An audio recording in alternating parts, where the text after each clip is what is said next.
Madali bang mapanis ang luto mong kanin o ulam? Kulang ba sa sarap at nutrisyon ang dapat sana'y katakam-takam na lutong bahay na ito? Hanap mo ba ay pagkaing tila niluto sa kahoy o uling, pero ang apoy naman pala ay galing sa LPG stove? Ano? Posible ba yan? Meron ba niyan? Opo, and believe it or not, ilan lamang ito sa mga kagulat-gulat na benepisyong nagagawa ng Un Tubo del Siema, ang breakthrough technology cooking gadget na napakalaking tulong sa wellness o kalusugan, kalikasan at kabuhayan. Aba, natikman namin yung luto kasi pinaliwanag sa akin ng kaibigan ko na nagbenta sa akin. Sasarap ang pagkain mo dahil iyan ay yung tawagin ay alkaline. Kailangan natin yun. Nalaman ko na hindi lang para sa tubig merong alkaline. Di nagluto kami, masarap. Ugali kasi namin na kapag kami nagluluto ng mga karne na pinalalambot, nagkukan kami yung pangbaga. Pero dito, sinubukan namin, madali na, masarap pa ang lasa, hindi lasang kung tawagin yung masangsang ang lasa. Una yun. Personally, ang problema namin lagi, napapanis ang aming niluluto.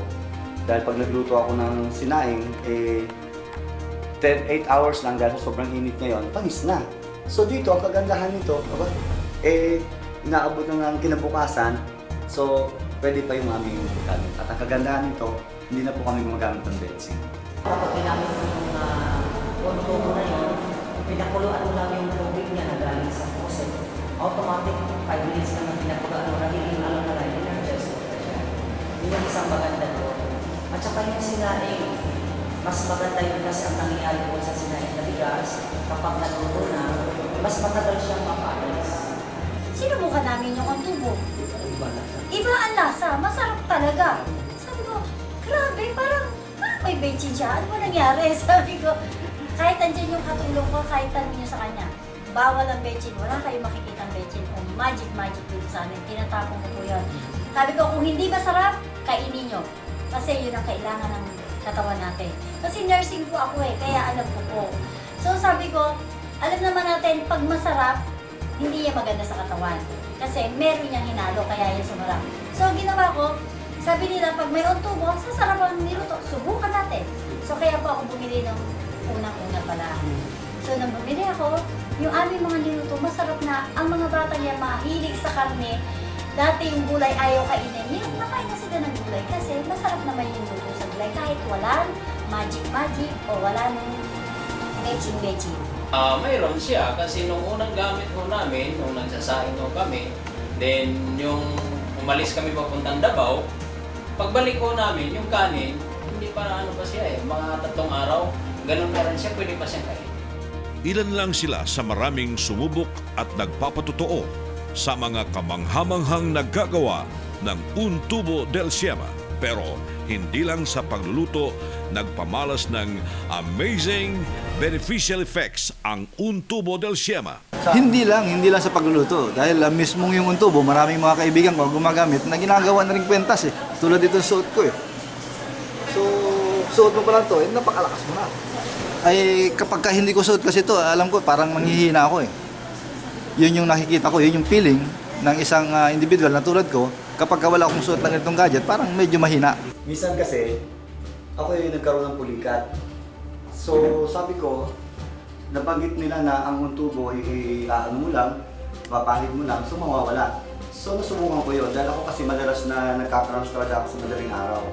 So nung nasubukan ko to, ipinahid ko lang na ganyan, 2 beses na ganyan, talaga naman sabi ko, uy, talagang, sabi ko, talagang talaga, nawala. Pagkatapos, so hindi pa rin ako nasiyahan. Pag ako pinag-jogging, ito po yung nilalagay ko sa aking talampakan dito sa ilalim, na ganyan. So, ngayon, ang problema ko nito, 2 oras na akong tumatakbo, hindi pa rin ako napapakagod. Sabi ko, ano bang meron nito? Kinuha ko yon. Nung kinuha ko po yon, sinubukan ko agad kasi mahilig po akong matuto. Sa totoo lang, mahilig akong matuto talaga. Sinubukan ko. Sabi nila, hindi daw mapapagod. Alright. Lagi po ako kasi tumatawid sa may EDSA po, papunta Makati.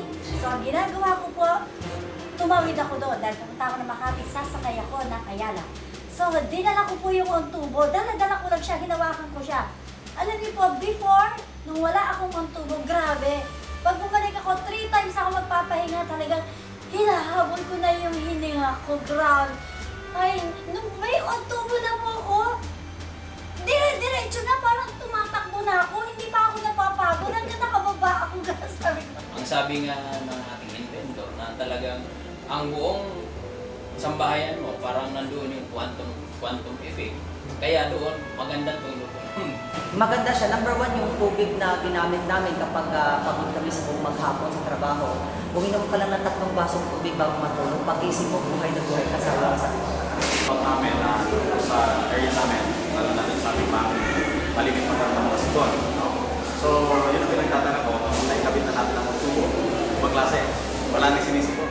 Kakaiba nga ang ipinakitang bisa ng Un Tubo del Siema. Kaya naman, agad tinangkilik ng marami ang one-of-a-kind revolutionary product nito ng Siema Ultimate Business Innovative Concept Corporation o SUBIC at J128 Enterprise. Katunayan, gumawa ng kasaysayan ang magandang business partnership na ito ng SUBIC at J128 Enterprise nang sa maikling panahon lang ay nakapagparaffle sila ng 3 kotseng Toyota Vios para sa kanilang mga tagatangkilik.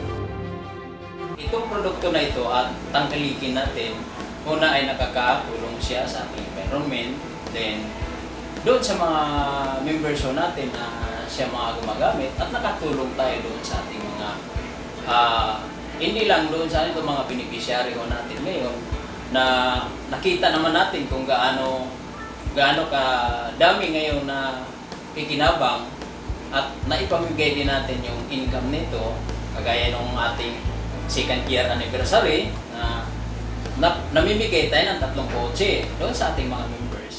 Kitang-kita at ramdam na ramdam ang mga kagilagilalas na gawa ng Un Tubo del Siema bilang isang LPG flame booster and bioenergy enhancer. Pero paano nga ba nagagawa ito ng Un Tubo del Siema? Naging posible ito dahil ang bawat piraso ng Un Tubo del Siema ay dumaan o treated sa isang mala-futuristic na proseso